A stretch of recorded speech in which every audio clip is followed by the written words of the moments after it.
Yeah. Oh, it's another Tuesday. It is. Yes, it is. Let's talk Oh, about it. I know. And we're going to talk about it right after this. Let's go.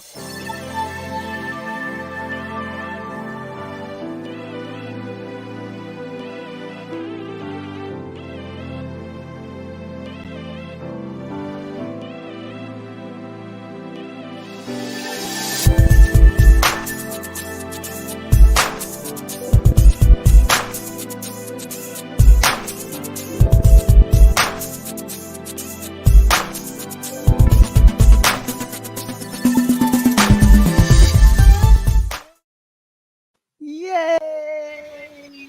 Tuesday. Right.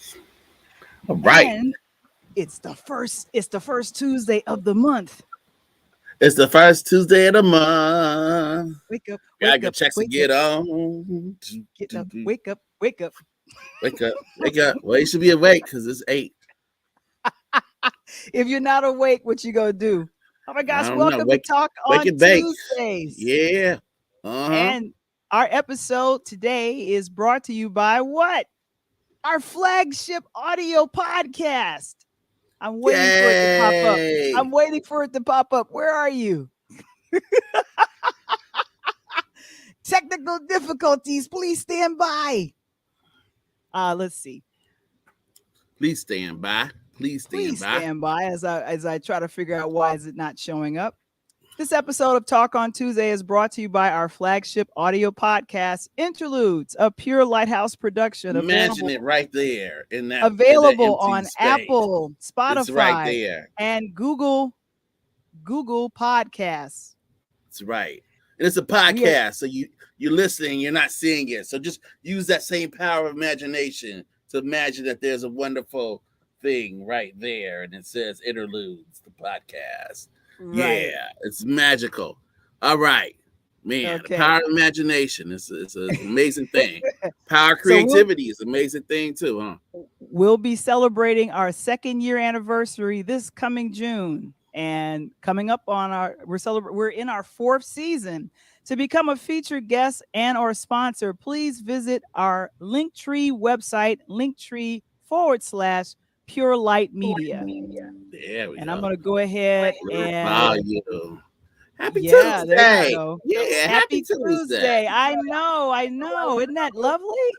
Yeah, it's like it's not Fat Tuesday. We had that already. We're into like medium sized Tuesday. Exactly. It's a good medium sized Tuesday. Yeah, so it is what it is, and so we're just excited. Now let me see if this will work. It's probably going to pop up, and then I'm going to remove it. That's what I'm going to do. Okay, great. So, and we're going to ask very early, if you're joining us via YouTube or Facebook or LinkedIn, please hit the like button and subscribe to the YouTube channel. Woohoo! Let people know that you like it. All right, Michael, did you do anything over the weekend that was pretty exciting? Did you do anything exciting? I did. In fact, I saw a comedy show over the weekend. I went to Chicago Improv and saw a comedy show. I saw a comedian. His name is Jay Farrow. Of Saturday Night Live fame. He's did a show called White Famous on Showtime. He had some other projects, and he was out there, and I saw him in the wake of the thing that we don't need to spend a lot of time talking about tonight. He discussed it in great detail. He came on, he had his boy open up for him, and he came out. And at first when I saw Jay, I'm like, okay, does Jay know that he's in Chicago? I mean, it's Schaumburg, but it's still Chicago, because he came out in this Detroit Lions jacket. And I'm looking at it for a second. Like, why does he have a Detroit? And I saw the sleeve had the 67. And I'm like, oh, he has the Beverly Hills Cop jacket on. He's rocking the Eddie Murphy Beverly Hills Cop jacket. And it kind of set the tone for the night, because you could tell through his set, which was great, that he has a lot of love and appreciation for Eddie Murphy. and that showed in the jokes, kind of the things that he talked about. Yeah, I did. Yeah, me too. Thanks, Bruce. Me too. Me too, Bruce. He was really great. And he talked about, of course, he talked about the slap heard around the world. He went into that, which was hilarious. At one point, at least the night that I saw him, there was a audience member woman who would walk by the stage kind of late. I guess she was coming from the bathroom, and he said something to her and told her, "Hey, what you doing? Like, this ain't your show," because she's standing up and she went through the spotlight.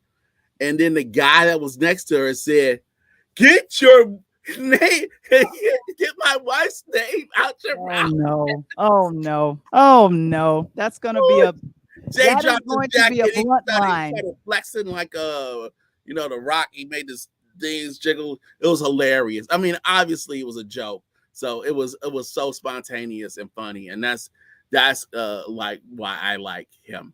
I agree with Bruce. He's a great comedian because the timing of it was all improvised. I mean, there was no improvised. Yeah, it was just the fact she was walking by. He says it, and the guy reacts in the way, the Will Smith way, and then they just kind of, met each other at the stage. It was funny, and they shook hands and just laughed.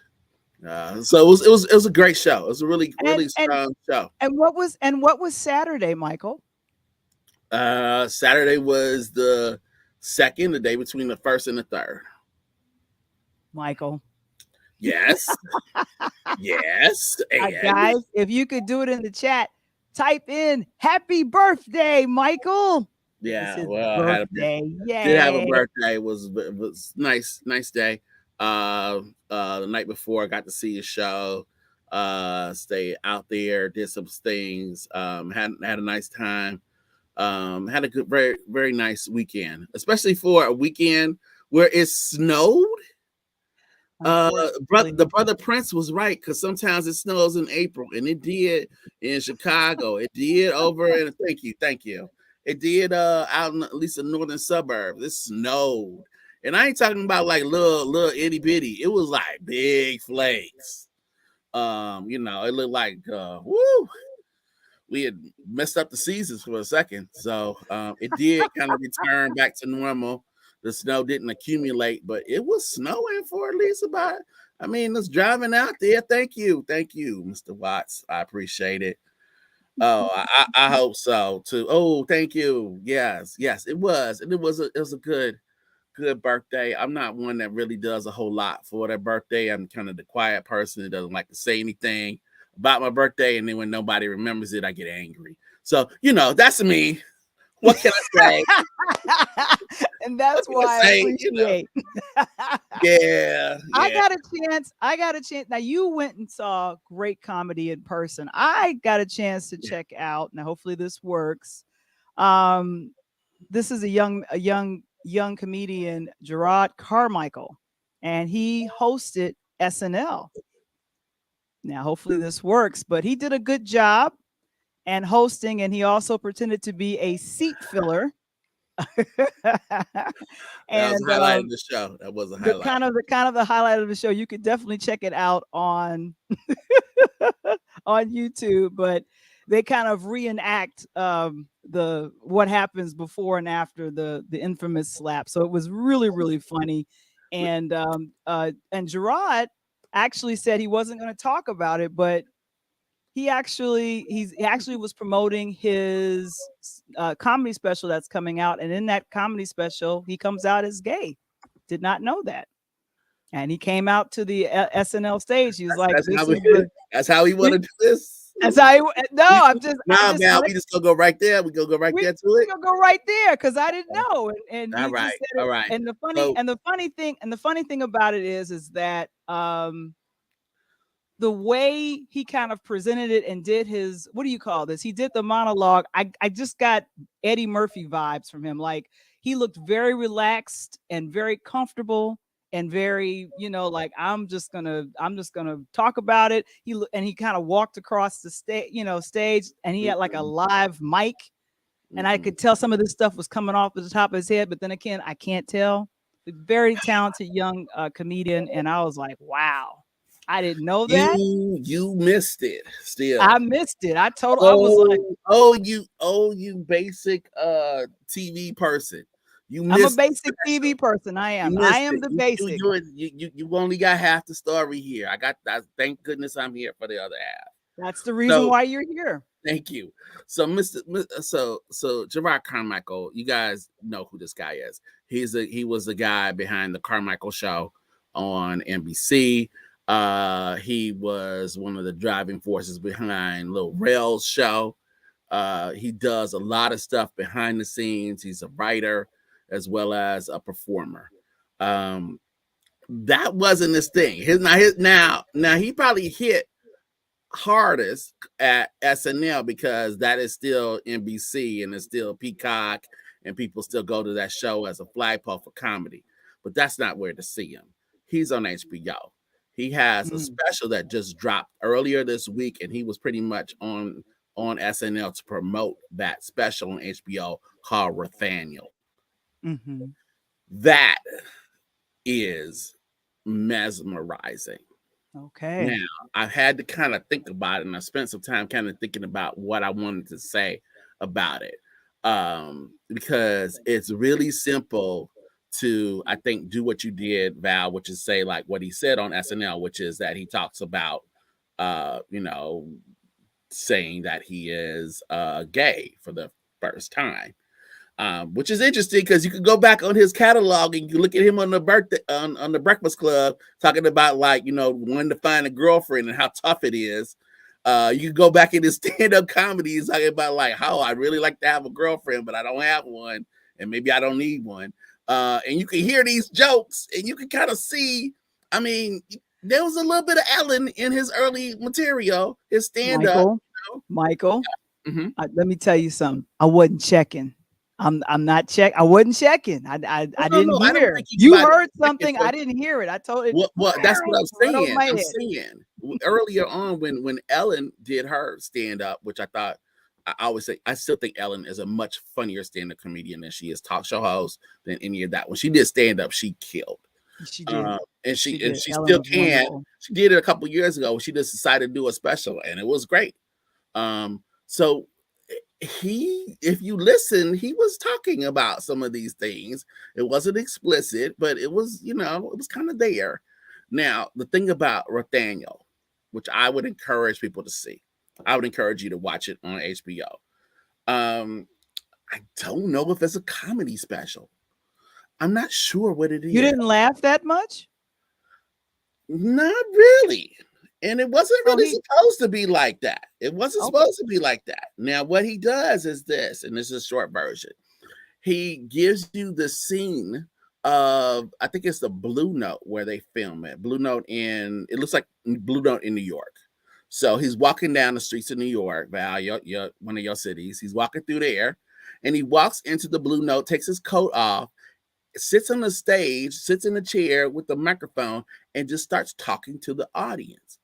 Okay. It's not jokes. It's not stand up. He doesn't go like, well, let me tell you about, I flew here. Boy, my arms are tired. He doesn't do any of that. He just talks to the audience. And at times, there is pronounced and prolonged silence in this special in which the audience begins to talk to him and encourage him after he kind of, reveals who his true self is. And it's almost like therapy. And it's a really weird thing to watch. It is entertainment. He does have a sense of humor. He is funny, but it's not jokes. This ain't Earthquake, okay? All right. This is not Monique, okay? This ain't Tommy Davidson. He's sitting there telling you that the difficulty that he had coming out. He tells you about his father's infidelity with his mom and making his father tell his mom that he has a secret family. He goes into all of these really interesting things, but it's storytelling, okay? It's not really like comedy jokes. It's storytelling. It is kind of the thing that Richard Pryor could do really well. He told you the story, or even, dare I say his name, Bill Cosby could do, where he starts to talk to you about like a situation, And it is, yeah, it sounds, yeah, definitely. It does sound like catharsis.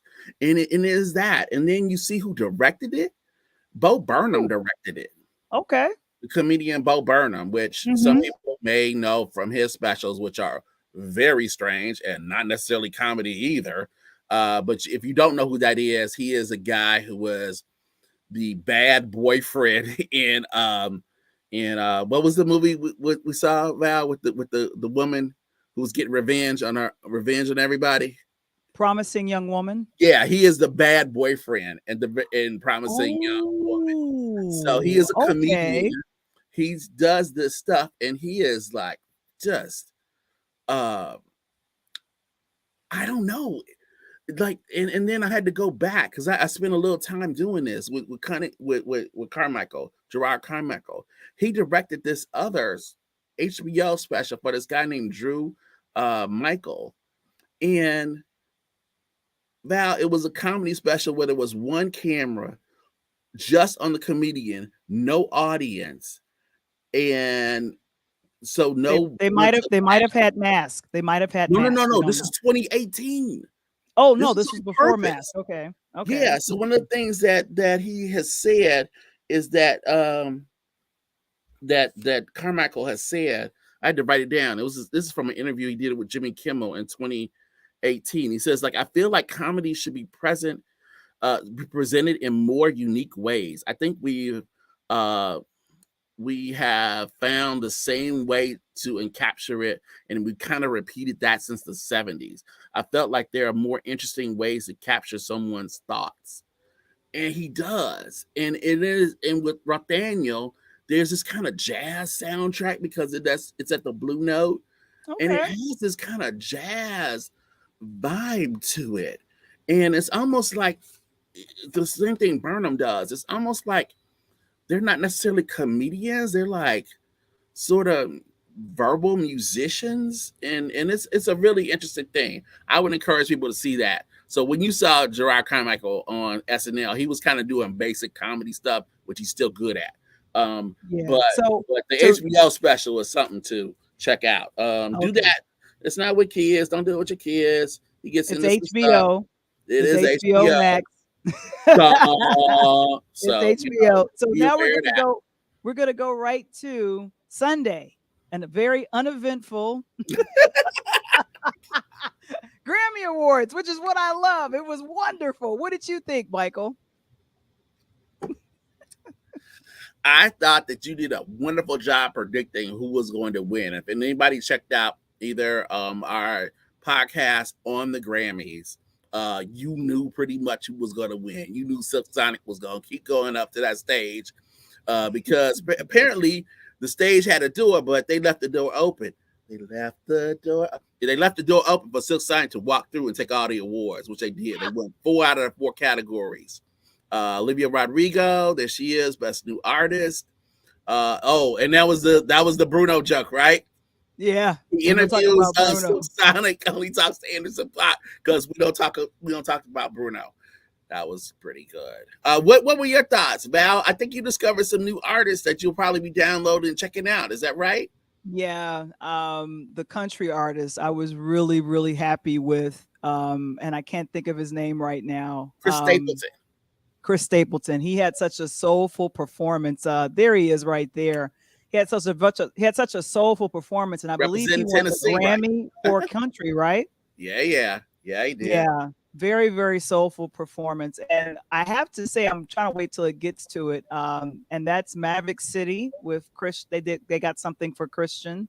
Yeah. And then what was powerful was the Ukraine president speaking to the awards, and then having 3 artists from Ukraine along with John Legend to say a poem and perform with John.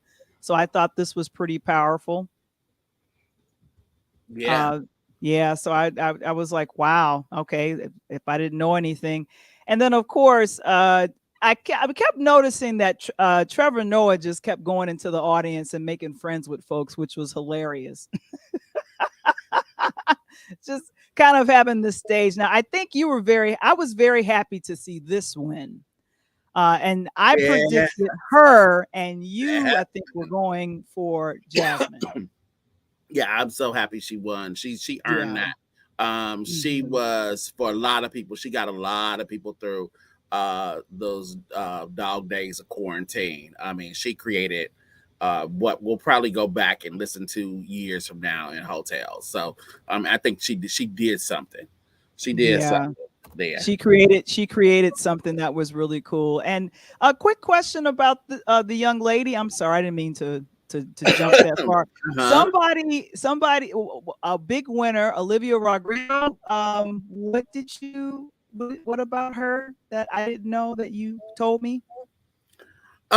Just that she recently graduated from high school. I know that because I was on a team of English teachers that taught her. So I it's like you knew this young lady before she got famous. Don't tell everybody, all right? Don't tell everybody. I got my hands in places, I could drop names too, like Val the Voice Johnson. I could drop some names too if I need to. I got a chance to pay attention to the memorial section. I love how they honored the Foo Fighters was supposed to perform at the Grammys and they couldn't. Yeah, let's hold that visual. Thank you. Yeah. So I gotta say, I was really fortunate to get to see the Foo Fighters at Lollapalooza in Chicago last summer. They headlined the closing night, so that means like that's the big deal. They were the big artists. If this was the Final Four, they were the Kansas of Lollapalooza. Okay, they were the big dogs and expected to deliver, and they certainly did. And Taylor Hawkins, you guys may not know him as a drummer, but you should. Not only did he drum for Foo Fighters, but he was part of Alanis Morissette's her foundational band. So he was the person that toured with Alanis all throughout the whole Jagged Little Pill thing. And that's featured in the documentary about Alanis Morissette. There's a lot of Taylor Hawkins in there. His personality comes out with Alanis. His personality came out with Dave Grohl. They were a great match, especially being Dave Grohl is a drummer at heart. He drummed for Nirvana before taking on the guitar and leading Foo Fighters. So, yeah, and I thought that Billie Eilish did a great job of remembering him with a T-shirt. That was awesome. Yeah, I thought that was wonderful, and it was important for these four to do. They were singing during the memorial because they were singing music from Stephen Sondheim. Right. Great Stephen Sondheim, whose music probably hit a new generation through Steven Spielberg's unnecessary remake of West Side Story that had that that Sondheim music. Sondheim did West Side Story. Sondheim did. Oh my goodness! Now my favorite performance. So many plays. Yeah. So my favorite performance of the night was this one. I was so happy because I have been a fan of her since I think she dropped. Janet Jackson. That's Jimmy Jam and Terry Lewis. Is that Janet right in between there? No. That is her. And even I get agreement from Mr. Springer. He says it was cool to watch her perform with also Lenny Kravitz while having Travis Barker on drums. Yes. I mean, she do nothing without a Kardashian, can you? Man, them Kardashians, they got they woo and everything, huh?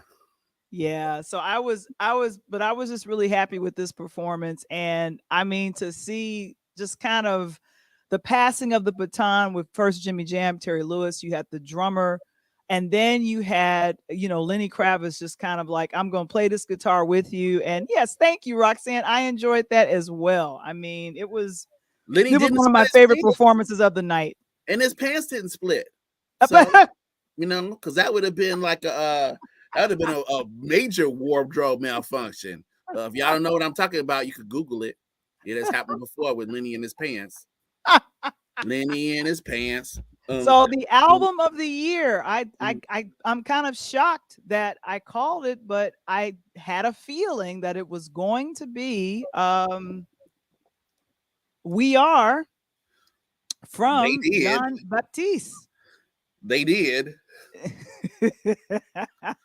Isn't that interesting that the Grammys were on CBS and CBS's most notable musician on their best and highly rated show just happens to win album of the year? I don't know, but I think we should stop the steal.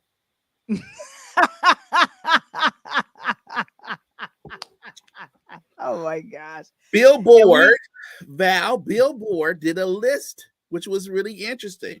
They made a list of the 64, and they've been 64 albums of the year over the years, and they ranked them.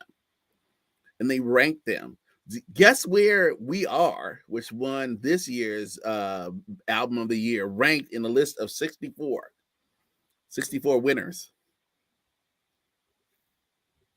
So 64. No, they were more generous than that. They put it at 50. Okay. Which I think is appropriate there. He beat Montero. Wait, hold on a second. Here. I'll get some consensus here. He beat Planet Her.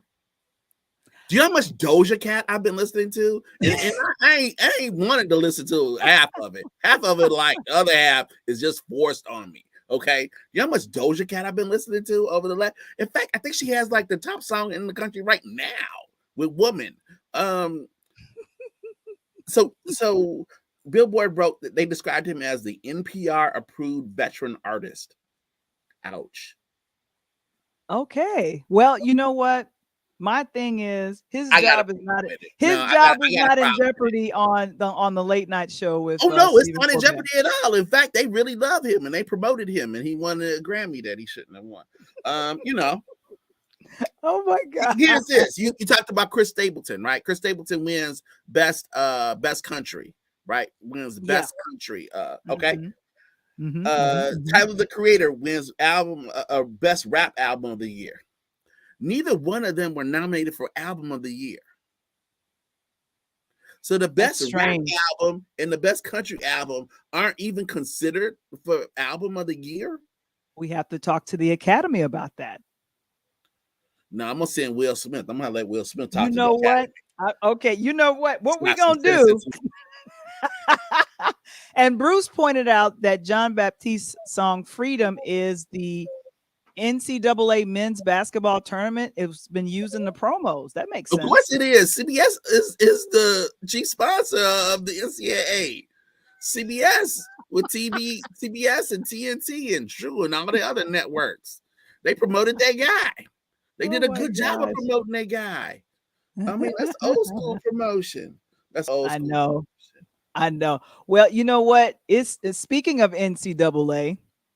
I believe it's time to bring on the coach. Transition. And, talk about them predictions that we had, ladies and gentlemen. It's Coach Tony. Man. She went to the predictions. Hey, Mike. While you still talking about this country music, I gotta give it up because you guys have mentioned somebody that's very dear and close to me, a young minority, Jimmy Allen, young brother, who came up on those charts last year. Yeah, Jimmy actually was coaching with me, and I said, "Boy, you ain't no dang country singer, man." But hey, he proved me wrong. Hey, Mike, Jimmy Allen nominated. He deserved to be up there. I mean, Jimmy was there. You got Kane Brown. I mean, you got some brothers coming through. I mean, that was always. Hey, man, I got family from Missouri. All right, my grandfather used to listen to country music. But I'm with you. You know me. I'm old school house DJ, man. That Doja Cat, Doja nice. but not album of the year. Are you kidding me? That? Not album of the year. She should have, but she won. I think she won best pop. What was it? She won because it's she won Fastest Strip from the Bathroom. Yeah, but Fastest Strip from the Bathroom. That's what she won. If you had to listen to Doja Cat's album, right? Mm-hmm. The genres that she go through, like Mike said, she is coming from house music to R&B to a country set. She crosses multiple genres, right? So it depends on which one you're listening to and you're trying to grade her on, because the girl is talented. And the song that she has out now, Woman, which is a wonderful video to it. That's Afrobeat. And I know Afrobeat is hot right now, very hot. But you have to consider that they made this album like a year ago, a year and a half ago. So they predicted like this is gonna be something that we should include in this mix, as Coach Tony would say, these styles, these genres. So she was there. I mean, she and her team knew like go to this, because right now, I mean, Afrobeat is like. Hey, well, a year ago, Jerusalem was popular. Yeah, Jerusalem was very popular. I mean, and I love the lyrics when I found out what it means for. So so she was on this trend, but just like I'm gonna throw a throwback to Ray Charles. Remember, it took them a while to accept Ray Charles doing country and other genres. Oh, okay. Yeah. So I hate. I was trying to catch that piece, Val, because I tell my son, right, talking to him, and you guys to get this, right? And nothing, no knock on hip hop. I love hip hop. Obviously, I grew up on that whole 9 yards. But when you go into your average department store, right? Let's take you guys up to Woodfield Mall, right? Let's go down on the Magnificent Mile and let's go shopping down at the Water Tower, right? When you walking through here and you hear the average music coming up the escalator, what do you normally hear? Now or back then? No, right now, house music. I'm hearing, yes, and a lot of what do you call electronic? They now like to call. Well, they call it tech. They call it techno electronic, but it like Mike just said, is basically Doja Cat / house music type music. They're not listening to Future pop that. No, they ain't doing that. You know what I'm saying? They you walking through the mall listening to house music, and most people don't get it. It kind of just sinks in while you're shopping, because the house music, whether it be an instrumental or whether it be, like I said, Mike, with Doja Cat with Woman, that track is, man, all over the place, man. Yeah, it gets people in a happy mood to shop. What were you gonna say? Speaking of bringing down the house, so Kansas, they can just, so you can just wake up in the second half, just decide that you would like a championship. That happens. I'd have been there before. But before we go there, we know we gotta do. Down? Hey, listen, I love that Chicago Bears hat. I'm pimping the socks. Val, we gotta get you in gear. You either gotta start wearing Chicago Blackhawks or the Cubs or something. You gotta get in line. No Cubs. No Cubs. Yeah, no Cubs. but I got the socks. So you gotta give me the Bears or the Bulls or something. You gotta give it to me, girl. You gotta get in line. I know. Oh, I'm sorry. Before we jump to the NCAA, did you check out Nas? Did you check out the Nas performance? Come on, man. Nas, hey, Nas is like Illmatic. Come on, best album ever produced. Illmatic. Oh, wait a minute. Now, Keto Cooking with Love saying that Val needs a bull hat. What? All right, we'll get you a bull hat. There you go, Cooking with Love. There you go. I agree with you 100%. She needs a Bulls hat. Yes, it's basketball season. She needs a Bulls hat, and we good with that. And you know why I love you, Mike? I love you and Val. I'm about to break some news tonight that's not even on the radio. That'll hit tomorrow morning. That's awfully hard. That's for the market. And see, this is why you guys have me on the show.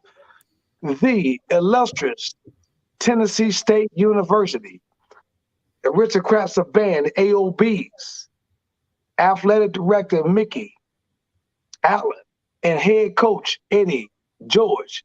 We just signed a contract. We will play next season, 2023, on NBC against none other than Notre Dame University in South Bend. Whoa! I'm breaking that tonight with you. You won't hear it till tomorrow morning on the radio. I'm giving it to you tonight, fresh off the presses. That's so Tennessee State will play Notre Dame. HBCU, the first HBCU to ever enter into Touchdown Jesus, baby. Wow. So, and being that we at the house, Chicago obviously is the largest alumni Tennessee State. So we need to start pushing as we get closer to make sure we show up and show out with that blue and white. Richard Dick, Chicago Bears. We need to show up, show out Yeah. Tennessee State Yeah. against Notre Dame, baby. That's gonna be in the house. Man, and that's amazing. I cannot wait to see that because that hasn't been happening. That has never happened. This is a big deal. I want to thank Deion Sanders down at Jackson State, of course, prime time doing his thing.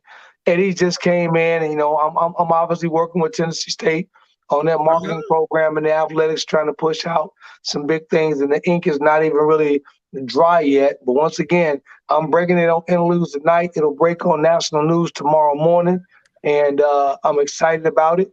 And it's an opportunity that we're trying to bring Big Blue Nation to the forefront, to bring the opportunity to show the NFL people that our black athletes can play this game as well too. Yeah. So Coach Tony, you say so. Prime obviously has some kind of role in this. That's what you're saying, right? You're telling us basically Prime had a role in this. Correct. For what Primetime did, I love him because what Primetime did at Jackson State, he now has Hugh Jackson, who just left off the Tennessee State bench, and now at Grambling. He's going to get, you got Fred and Big Boy, who came out of the Baltimore Ravens, Ray Lewis. They're looking at Morgan State. And I'm going to tell you guys tonight, mark my word, in the next 2 years, in 2024, you will see the HBCU. And when I'm talking about the HBCU, I'm talking about the MEAC, I'm talking about the SWAC. It will be dominated by ex-NFL players. They will bring those two conferences back. And what I'm hoping to see is those conferences combine to bring one black conference, and then you will hopefully get a lot of more of these kids looked at by the NFL. We discussed this a couple weeks back, didn't we? We did. And that's funny how we just talked about it, Mike, and now it's starting to come to We manifest that. We brought that to the light. Brought it to the light. But I gotta give Coach Prime some credit there, because he easily could have slid in there and said, "Yeah, we're gonna have Jackson State play Notre Dame." I mean, he could have put himself in that game, but he chose a different route. That's and not only did he chose a different route, he chose this upcoming season in 2023 to not even play any Power 5. Think about that, Mike. You know how much money? You know how much money I'll give you to come beat up on you? Right. Yeah, and he said, "You know something? I don't need no money. I'm bigger than that. I just can't take any losses on my record." But for Tennessee State and Coach Eddie George, he did a great job last year bringing the program to the forefront. And our top three markets for the alumni is Chicago, Illinois, Washington, D.C., and Los Angeles. So to bring those three large markets together, and of course, you guys already know we always have an HBCU game in Soldier Field every year, Labor Day weekend. Yeah. So to have that and have the opportunity to bring someone like Tennessee State into the Midwest to play that game is going to be true. And it's on NBC. Can you believe that? Yes. We can believe it. We're gonna, Coach. Now we want you to talk about these NCAA. We're gonna start with women or men. I think we want to start with. I told you about my South Carolina. Boom. Yeah. Yes, you did. Women. Absolutely. Hey, Dawn Staley. I love her to death. My niece played for her. I love her to death. What's so cool about that, Mike, is this. It was the first loss for UConn ever in the national championship game, and he was taken down by a black woman. Yes. It was sweet. It was sweet. I got to catch that game too. I was happy to catch it before I had it out. Yeah. I tell you what, man, the way she played, she had those girls pumped up.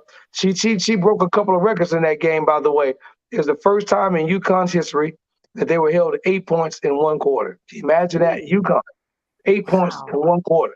That ain't by mishap, that's by defense, And then Elijah Boston. Boston is a beast. She's player of the year. Defensive Player of the Year, and Naismith. 3 awards in 1 year. She got that wooden. Yep. And she's going to be the #1 draft pick since Aja, not when Aja left. The same thing. Right. So I love it because I don't think America understands, Mike, you and Val do. We're talking about South Carolina, baby, right? We're talking about deep South. Yes. We're talking about a Black woman in the deep South. That's South Carolina. And the only championship the school's ever had has been from her, period. And she's got 2 in the last 4 years. Woo! And it's a small thing, but oh my God, that girl. Woo! Yeah, and I'm gonna put some icing on the cake. Do you understand Dawn Staley's accolades? No. So go ahead. So let's break them down, right? She's a champion at University of Tennessee under Pat Summitt. Mm-hmm. She is a champion at the WNBA. VA, right? She went to VA, right? No, John Staley was at VA, yeah. Right? She is a champion Olympic, right? Absolutely. On the Olympic team. That's what she was with Pat. She was with Pat in the Olympics.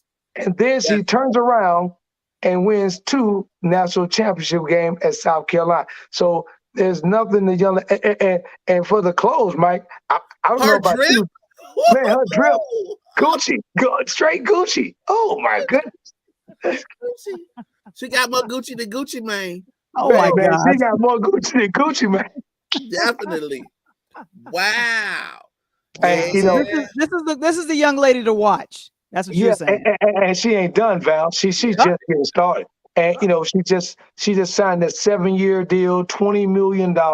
First Black woman as a head coach to sign a deal that's comparable to the men. So she's making a little over 2 a year, 7 years. Come on, man. I love that. Come on, give it up. Definitely. She deserves it. She deserves all of it. I mean, she's worked hard. She's programmed. And what I was hoping, even though, I had my Final Four intact, I lost Purdue.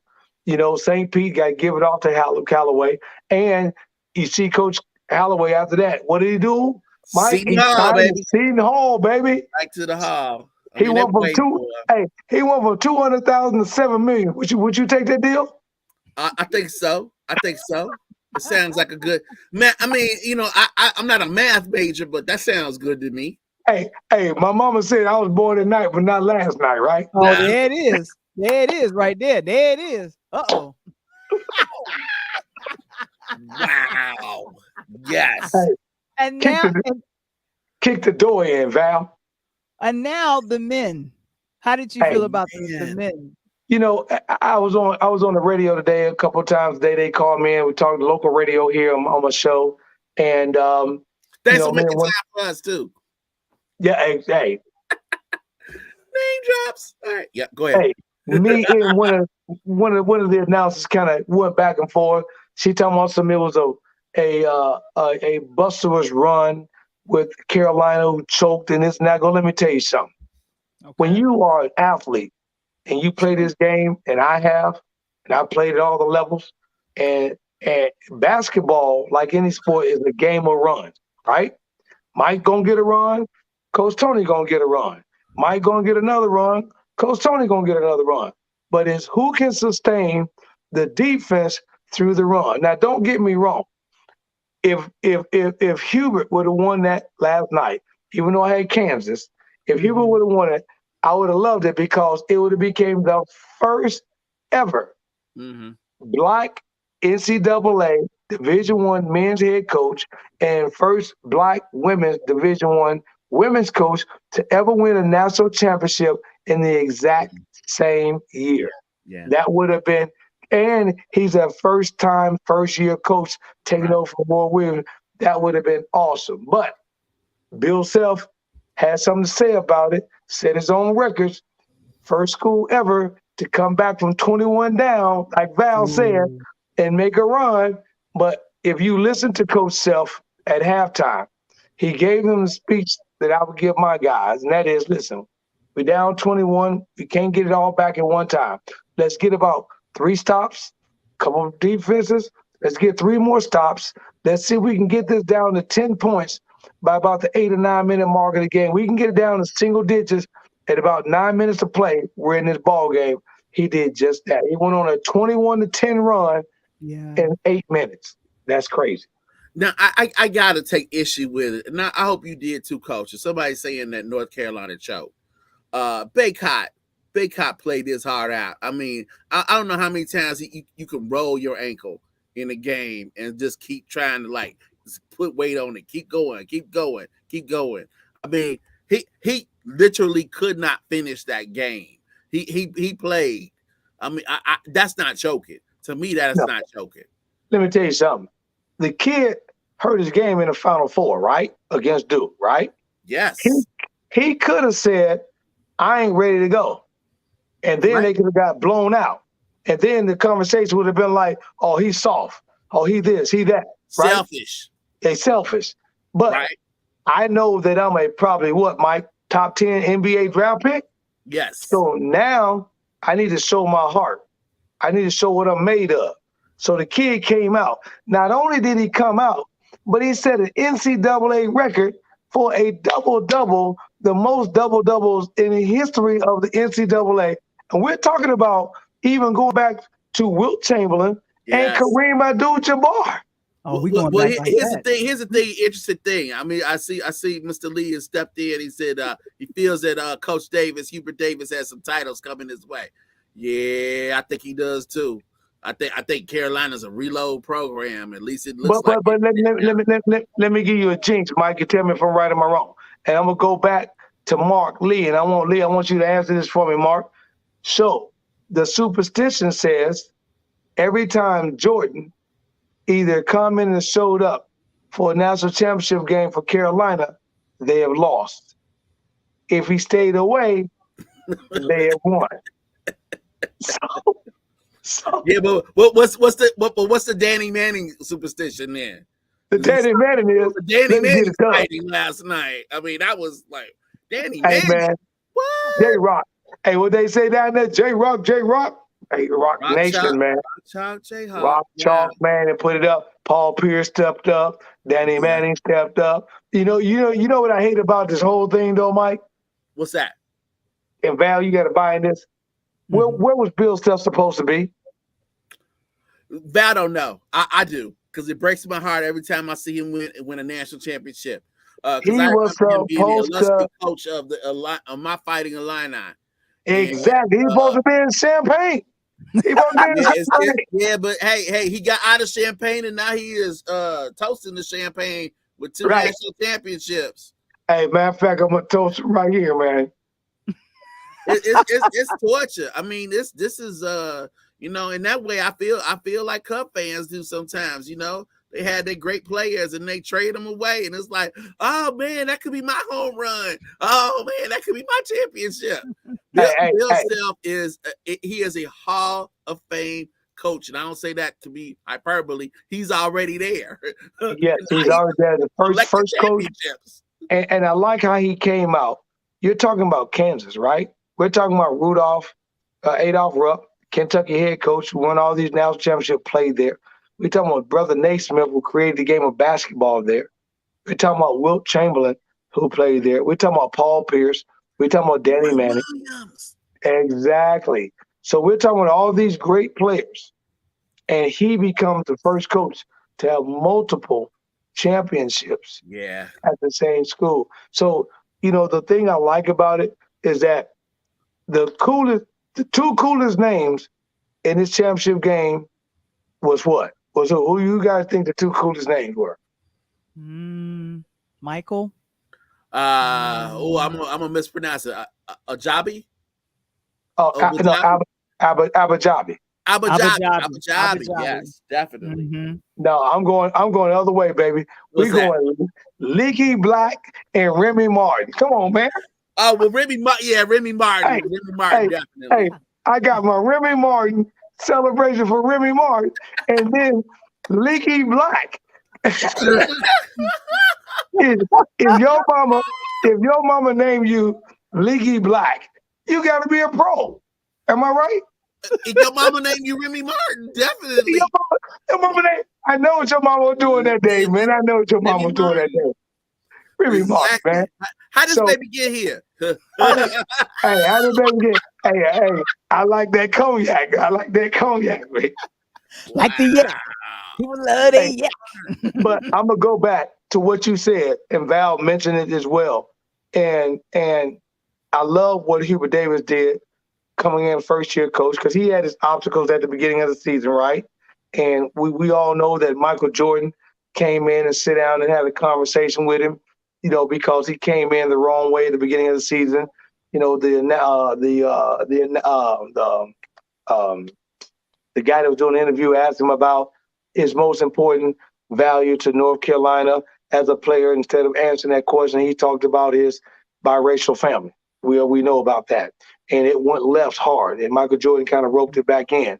So to pull this team together and to get the best out of his players, and without having that being brought back up and get him to the national championship game, and you got Armando Bacot. Like you said, Mike, this kid rolls his ankle, could have stayed out, played selfish. This kid came back in the game, and even when he got hurt, if it wasn't for them giving him the ball at the free throw line, trying to make a drive down the lane, maybe they could have posted him up. I think the last 45 seconds to a minute of this game would have been completely different. Yeah. Completely different. And you made what, like Val just said a moment ago, you made would have had Hubert Davis, first-time coach. He'd have been like Frieda was at Michigan with the Fab Five. I mean, the moment they got Glenn Rice and the boys back in my day in '89, you couldn't win. You couldn't lose to that team with Glenn Rice and the boys at the helm, right? And that's what would happen. But thank you so much, Coach, for giving us that perspective, because I completely agree. I mean, and there you go. NCAA Women's Championship, NCAA Men's Championship, from the person that would know basketball in and out. So we're gonna hold off, Coach, for next week, and we'll be able to talk about the playoffs, because the playoffs is coming.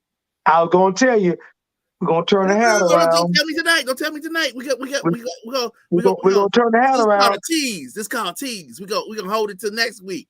And by the way, people know next week. Southside right there. Hey, we're gonna go NBA, and y'all get your hats ready, because we're going. And Val, next week you need to get in here and have that Bulls hat represented with us. Me and Mike, we're gonna wear that Bulls gear next week, baby. We will be representing. Everybody, we'll talk it out with Coach Tony. Thank you so much, man. Woohoo! Right. There you go. Woo! Yeah, we get you your Bulls hat. I'm gonna get a Bulls hat. We'll get a good one. Because there's some not good ones, but we'll get a good one for you. Well, I hear that there's a show on FX called Atlanta that you've been watching. Did we talk about that last week? We didn't, so we're gonna have to talk about that probably next week, I would suggest, right? Yeah, we would. Yeah, so I think another teaser. So I'm gonna catch up with you, because I did start to watch it.